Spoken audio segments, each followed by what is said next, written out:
So now we're going to have, don't worry, the people that have been thinking, oh, Ivor's given up Bettakultcha, he hasn't. He's still speaking, and he's literally about to go next.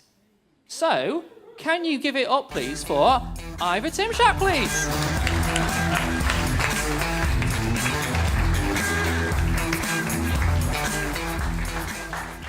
Thank you, Lewis. This is called Pornography in Space. It's true. When I was a young man, I was exposed to some disturbing pornography. But this image was by far the most troubling because it started a conflagration in my imagination.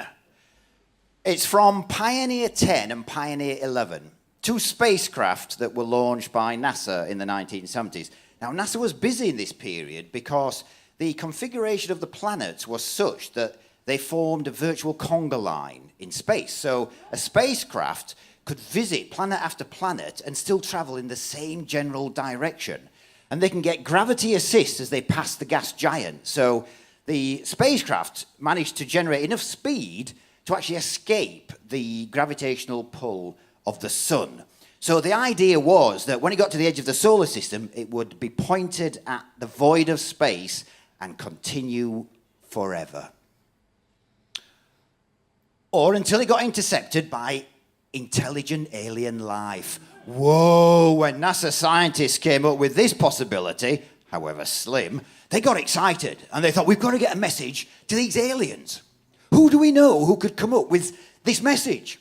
And the name they came up with was Carl Sagan, who was famous at this time for making TV programs about this very subject.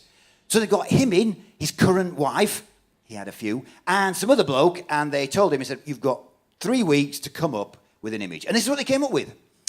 And it's a glorified business card. Because it's got our name on, Homo sapien.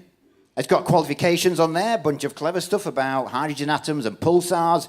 And it's got contact details, where we live, third rock from the sun. So the idea was that if any aliens were passing in with their superior technology, they could call in and destroy the planet, or whatever it is they do with their superior technology. It'd be better, actually, if they shared their technology, and then we could build better bombs or something.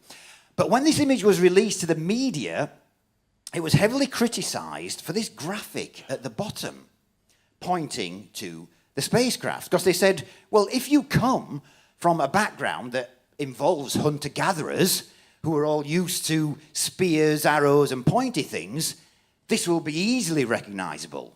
But if you don't have that background, this is the least understandable part of the plaque. So even the experts can get it wrong. But let's have a look at the characters they've put on the plaque, who are clearly white, Caucasian naturists who prefer to shave off their pubic hair. Let's look at the man first, because he's clearly the dominant one of the pair, because he's initiated the wave. He's standing proud and erect and confident, whereas the female, she's standing with this strange posture, with this leg akimbo. Is that kind of a submissive posture or a seductive posture? Don't know. And Carl Sagan didn't have the courage to include the vulva in the vagina. There it is, put it in for you. Because he knew that the aliens would find it obscene. No, the NASA administrators would find it obscene. That's it. That was the... yeah. Unless he realised that the aliens might suss out what the arrow was pointing in the other part, and they might see that as another arrow, but pointing to negative space. And they might think, well, these humans, what's going on here? We thought we'd crack this code, and now it's pointing to nowhere. I'm just surmising here off the top of my head. But why am I so obsessed with this image? Because the gods never look so human.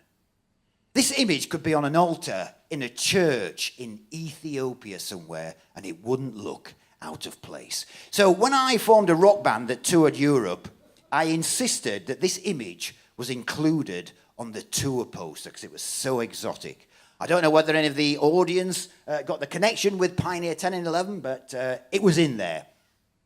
So I copied NASA, but NASA just copied the cave painters who, what were they creating their science for? And basically, they were just showing off, bragging about how awesome they were.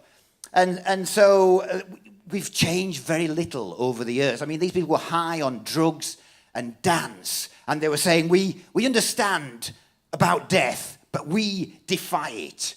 And as I say, we've changed very little. Now we're now high on power and technology, and we're saying pretty much the same thing. Look on our works, ye aliens, and despair. Thank you very much. I've been Ivor.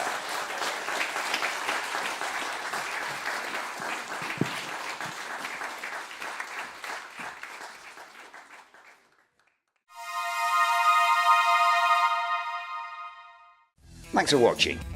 If you enjoyed this video, you can see others on the Bettakultcha YouTube channel. Subscribe now and you'll be notified when new ones are uploaded.